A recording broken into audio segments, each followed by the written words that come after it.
Oh, over here? Yeah. Be u minus v. Okay, so it was really cool that you guys were curious about that because you were seeing me connect other vectors earlier and being like, wait, but that was addition. Why is this subtraction? And it all has to do with, is it head to tail so that they're flowing together? Together is add.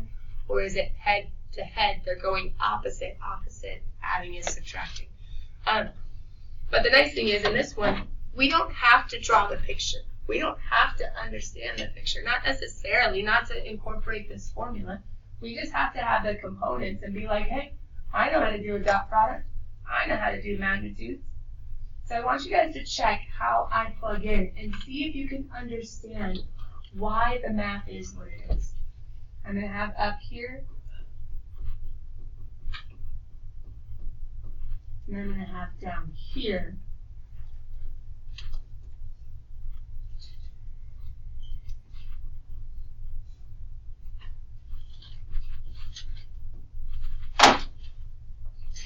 Okay. Pause and reflect. How did I get all those numbers? Oh, I know. So you gotta take the u and the v, so you gotta take the components, and you gotta get the u, like the vector itself, and you gotta like actually find the distance of it. So you gotta take the Pythagorean formula.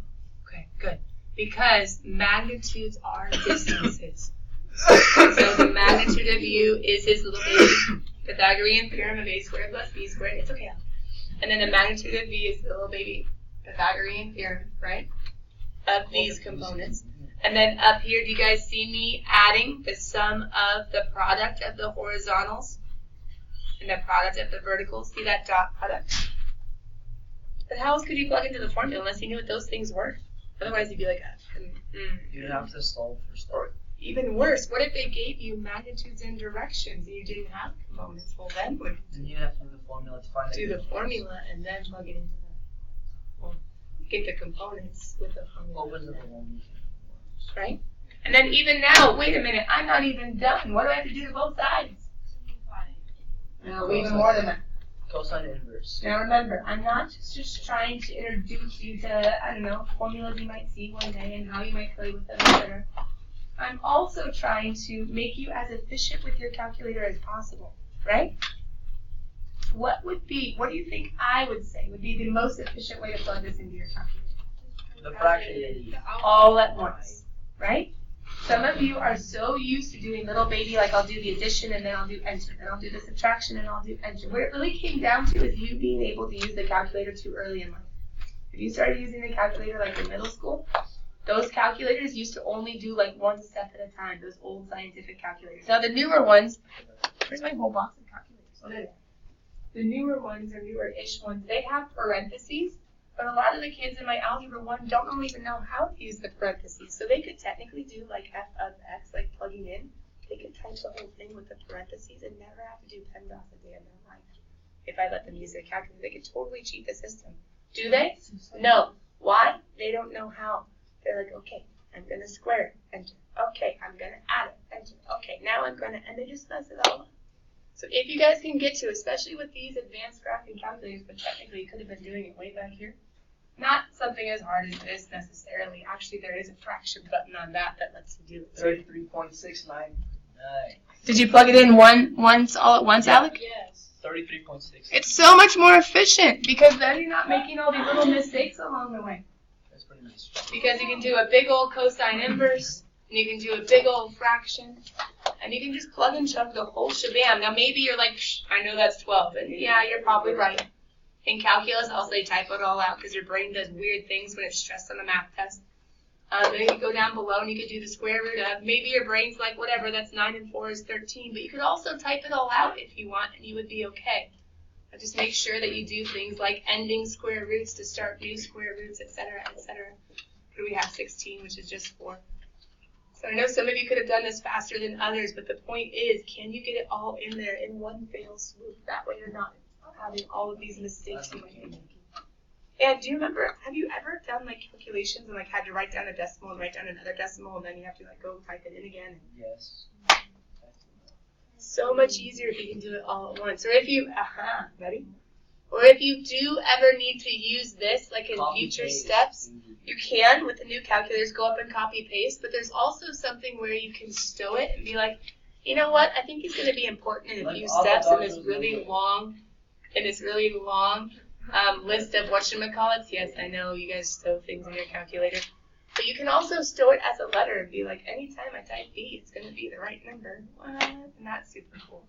And what's even more cool, I was showing regular pre-cal today, is that you can even do that on something like a graph. How do you copy paste something on a graph? With the stove. Number one, it's kind of messy. I'm just going to type 1 because I get really tired of that whole scrolling thing. And then I think 3 is on the other side. That scrolling thing takes time. I don't like spending time. I'm going to find that 0. I'm pretty sure that they're going to maybe in physics problems have me use these numbers multiple times. But I don't want to write that down on my paper and then have to type it in my calculator again because you can't copy paste on a graph. But what you can do is you can, ready? See, I haven't touched anything. It's on what it just found. It works for zeros, intersections, maximums, minimums. I can quit and I can stow. It's going to stow that. No, it's not. It's going to stow exactly what I told it to. I can copy and paste from my graph too with the really cool stow button. Anyway, it's really good on problems, lengthy problems, where you have an A, a B, a C, a D, and you might need to use the numbers over and over and over again, especially if you're finding any of them from a graph. Random, but super helpful in calculus. You're welcome. That was for free today. Okay, so I'm coming back. What do we get as our final answer, Alec?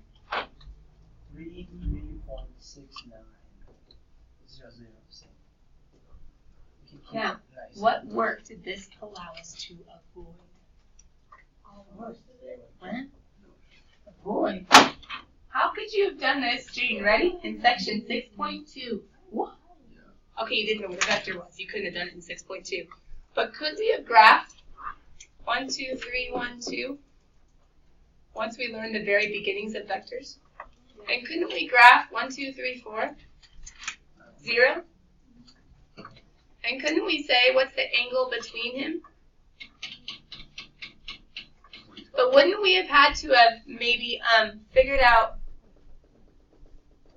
that this could be a triangle? And then wouldn't we have had to have figured out the distance formula? Okay, that's this guy, which would have been root 13. And the distance formula, oh wait, that's 4. Oh yeah, root 16. Yeah, side angle. And then we could have done side angle. Wait a minute. How could we have figured, we only have 2 sides. Side angle. Couldn't we have done the distance formula from here to here? Because we have 2 points of 4, 0, and 3, 2. And couldn't we have figured out that the change in x is 1 and the change in y is 2? So the square root of x2 minus x1 would be 1, and the square root of that's 4. Could we have used law of cosines? Yes. Do you want to do that? Wouldn't it be nicer if we could just plug into that? Anyway, law of cosines could have been a way to do the exact same thing that we just did with a nifty formula of a dot product, a couple magnitudes, and a cosine inverse. Wait a minute. Do you guys see? Wait a minute. Law of cosines. Wouldn't law of cosines give us cosine of A if we did b squared plus c squared minus, no, not minus, all over 2bc? No, it's minus. Oh, minus a squared. Yeah. All over 2bc. All over 2b. Isn't that root 13? And isn't that 4? What does that mean the dot product is? Ish. Kind of, sort of, maybe, but maybe not. The dot product, is that b squared plus c squared minus a squared all over 2? Anyway, we're not going into that today. But let's just say the dot product is a lot easier way of solving that problem, if you know how to do it. Use the law of the same math, but it allows us to avoid the law of cosine. Okay, how about this guy over there? Orthogonal. Orthodontist? I don't like orthodontists. Are meant to make your teeth straight. I did. Well, my orthodontist made my teeth straight, just in a very under-Irish way, and I had a big old surgery to puzzle piece it in the right way. Welcome to freshman year. My face was a watermelon in college. It was great. I wanted to play basketball, so I didn't get the surgery. Anyway, coming back.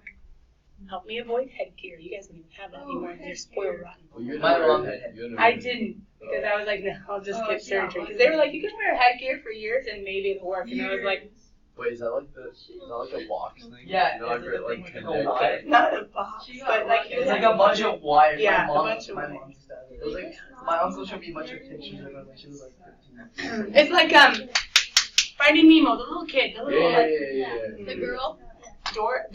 Greg from Diary got it. Oh yeah, that's Danny. Yeah, and you get. Okay. And wait, what did you do? You put it on. Okay, coming back. Orthogonal, straight. If I have two vectors that are orthogonal, we'll just say they're perpendicular. Okay? Two vectors, they're straight. We can, instead of, I don't even know how you want to bring that together. But anyway, orthogonal. Snazzy physics term for, hey, it's new. You might not recognize it on a test. Yeah, make a note of it. Orthogonal. Snazzy term for just perpendicular. Oh, that's it? Yep. Like two vectors that are at a right angle to each other. Two vectors that are at a right angle to each other are called orthogonal. Now, we're going to talk about what this means on the next page in terms of something called projection in just a moment. Projection. He's interested. But for right now, let's just stick with the whole perpendicular idea. If the dot product is 0, and two vectors are perpendicular, aka orthogonal. So if they say determine whether, are you guys still doing your vector arrows or have you gotten lazy? I definitely did not do them. Maybe lazy isn't the right term. Maybe just forget. Remember, all those bold letters are vectors. The handwritten form is little baby vector arrows. The typed form is bold. So technically up here, we need to remember that these are the dot product of two vectors, which is why we're saying u dot v, not u times v. I had you guys write these in components because life would be so much easier if they're in components. I think they are. That one's negative 2, 2. He's easy. Who's this guy? 1, 0, right? Not 0, 1. I is the first guy. J is the second guy. What if you put 2j plus or minus 2i? That wouldn't be wrong. It'd just be 2 vertical minus 2 horizontal, and in your head you have to realize that they're backwards to put them in the right spot. Dot products. You guys remind me how dot products work. I did it for you in the last example. Ready, set, go. But how? 1 times. Thanks, G. Keep going. Right? It's the x's multiplied plus the y's multiplied. So we get negative 2 plus 0, which is just negative 2. Wait a minute. That wasn't the point of the problem. I mean, it was important. It was what I needed to do. But what am I actually supposed to be answering? If it's orthogonal. So if it orthogonal. No. And if I want to write a whole little sentence to defend my position, I totally could. I could say since the dot product is not 0, not orthogonal. What's the other way that you could have done this? You could have drawn a picture. Drawn a picture and found the angle between and seen if it was 90. Wait a minute. Isn't angle between what we just did?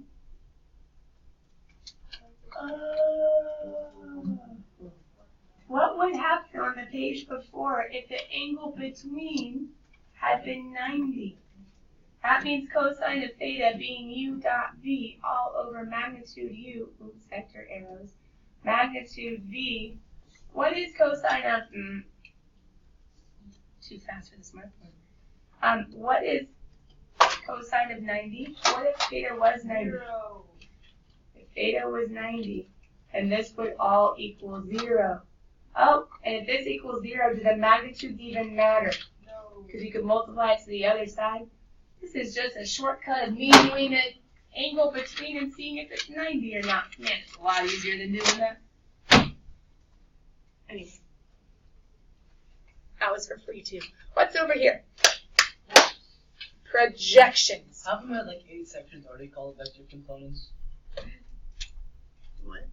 We had like 8 sections called vector components. No. Oh, well, There's only 5 sections. because there's a lot of components. He means pieces, like heavy, because he's noticing in his notes how much heavy. Because we're back.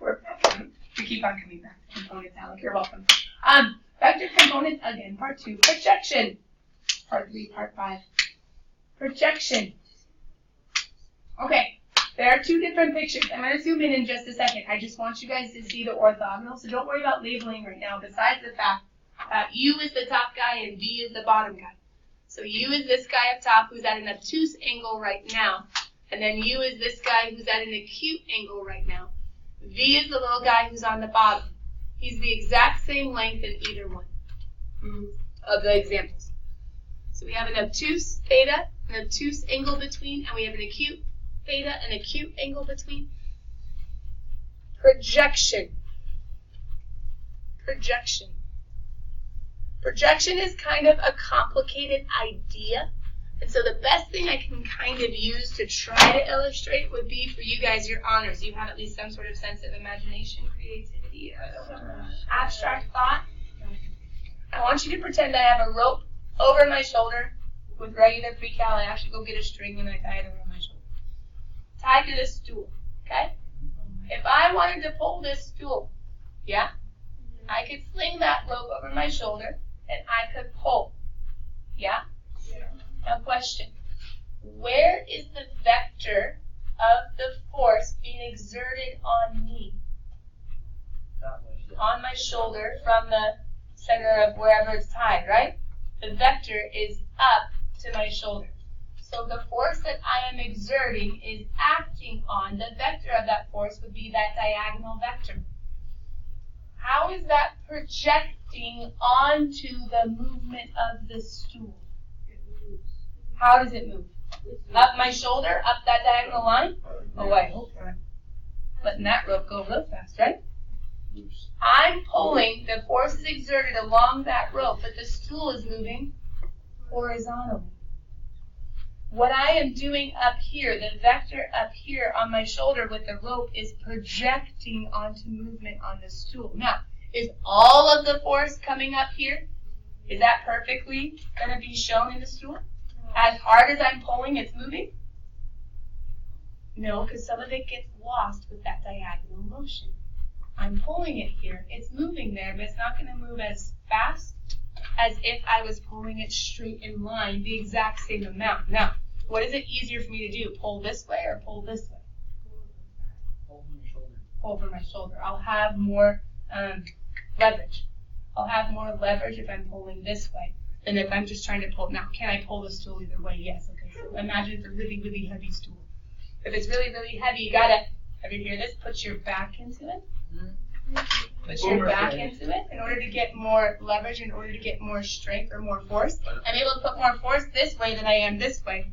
But if I was able to exert it, it would move much quicker if I was able to do the same force, because some of it gets lost. Wait, why not use your more power from your legs? Your back. Okay, it depends on your muscles to some extent. Okay. But in general, putting your back into it, if it's something really heavy, you'll be able, like you can put your legs into it this way. Some would say easier, I think even just, I don't know enough physics to totally get it down. I believe you have more leverage coming this way because you have your entire body, your entire shoulders and your legs. As opposed to this way, a lot of people just your biceps. Biceps. And your legs will be strong. But that's the idea of if you're going this way, Jade, you're not putting your back into it. Yeah, put your back into it. Okay. So, hold on. This idea of projection. This idea of projection. Can I show? Oh, look at the good stuff. Okay. The projection's going to be this guy. The projection's going to be this guy. Okay. But get the projection.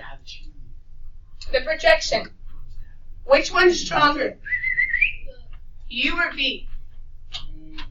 U is stronger. So who's going to win? The guy who's trying to go this way or the guy who's trying to pull them that? The guy who's trying to pull them that way. Yeah.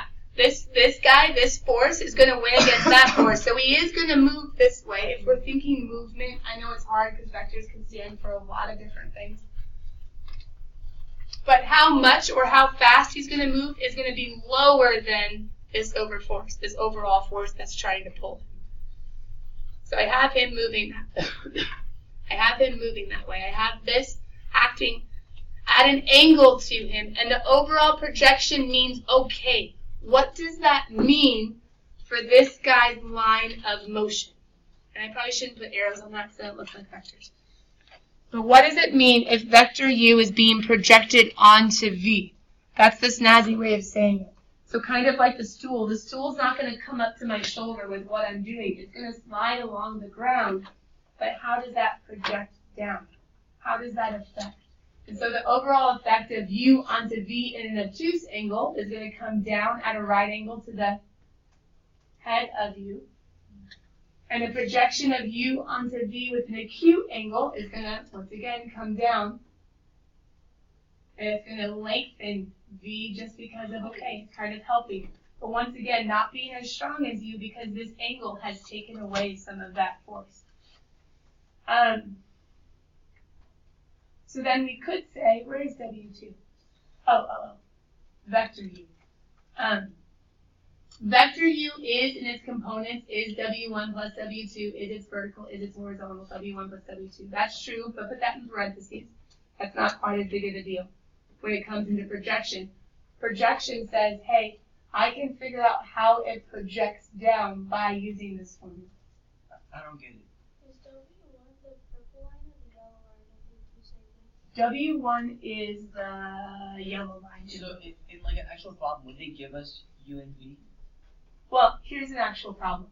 And neither u nor v is on the normal vertical or horizontal axis, which makes everything hard. Because if it was on a normal axis, I could just go ahead and figure out, hey, you guys, if v is on the x-axis, it's just going to be your horizontal component. It's easy. But if they're working at angles that aren't on the horizontal or vertical, all of a sudden, all of my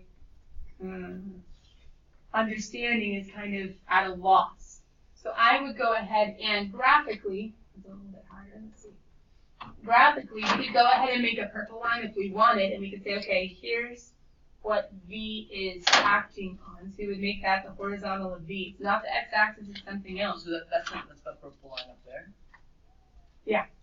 So it'd be like a stool along the ground. So this is the ground. It's kind of like a really steep slope. You could think of it that way. And we have v trying to go down its slope, and then we have this other force u acting over here, acting against it at some sort of angle. If we wanted to know what this projection was, we would have to know who theta is, basically. Or we would have to change all of our bearings and change all of our coordinates to be with this line, which would be much harder than just using the formula itself. Because we're used to this being horizontal, we'd have to go ahead and figure out, okay, your 6 and your 4 and your 2 and your -3, and then we'd have to use geometry to go ahead and figure out what this is going down and going over. Let's just use the formula. But we could just use the formula, and the formula says, okay, projection, now guys, this is important, projection of u onto v. It could also be v onto u. But if it's u onto v, like this one says, u onto v, then, okay, use the big one, v is the subscript, which helps us know the formula. Now, the nice thing is dot products is not going to make a difference, but the magnitude parts will. So I need to go ahead and use u dot v, which is going to be my 6 times 2, right? Horizontal, horizontal. Plus vertical, vertical, so 4 and -3. All over. And then I can do magnitude of, magnitude of this guy. And this guy is this guy. So I can do magnitude of 2 squared plus -3 squared, and we have magnitude squared according to the formula. And then that whole constant needs to get multiplied by my vector v. So the projection is a vector. The projection is not a number. The projection is the vector itself about like the resulting, what's going to happen with this v line of motion. Or line of force, or line of whatever it is it's measuring. Wouldn't the v just be the little Pythagorean thingy? Yeah, so I did the Pythagorean thingy of v for the magnitude of v, and then I squared it. But would you also have to use that for that one on the outside? The one on the outside, it's not magnitude, it's just actual vector v. Because I'm trying to say, how is u affecting v? U is affecting v, v's vector, by this constant found in the dot product. But the crazy thing, have any of you guys already noticed that the numerator is 0? What? The dot product is 0? What does that mean? This is perpendicular, and if it's perpendicular, guess what the projection is? 0 over anything is 0. What's 0 times the projection is going to be 0, 0. Meaning, if you are pulling straight up on something that is acting whichever direction, that projection is straight down on it. There is no vector of projection. Now, the point is not necessarily us figuring out projection.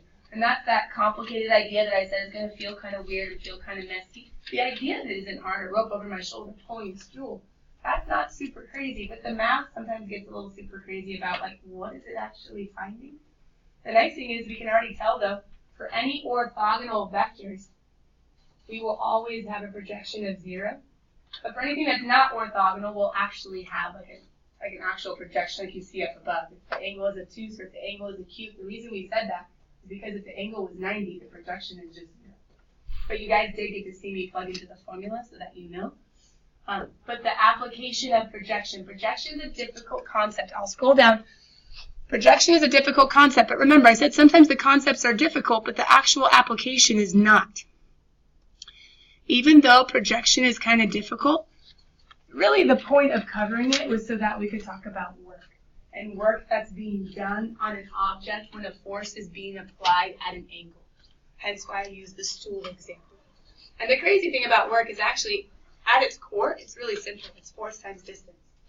So if I was doing what Jaden said, if I was down here on the ground like a tug-of-war situation, and if I was pulling the stool straight towards me, I could say how much work I was doing was dependent on the force that I applied directly in line with the stool times the distance I move it, which is always a really hard concept in physics. Because that formula means, by definition of work, not like your guys' like, oh, I'm working, all right, but actual physics definition of work, absolutely no work is done if it does not move. Interesting, right?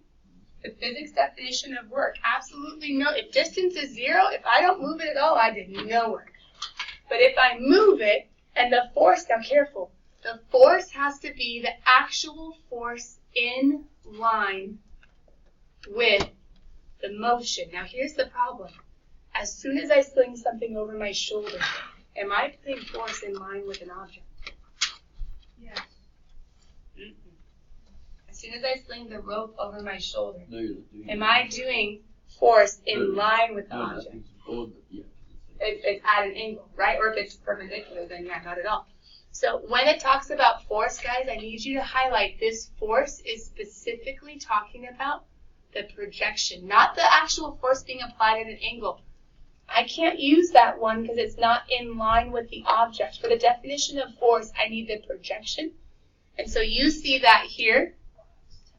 In that you see work is equal to projection of whatever force is at an angle, which you have to use that formula for, times whatever distance, which is like the magnitude of however far it moves. Here's our distance component. But the nice thing is, that's all just tying together the concept. Here's the real guy.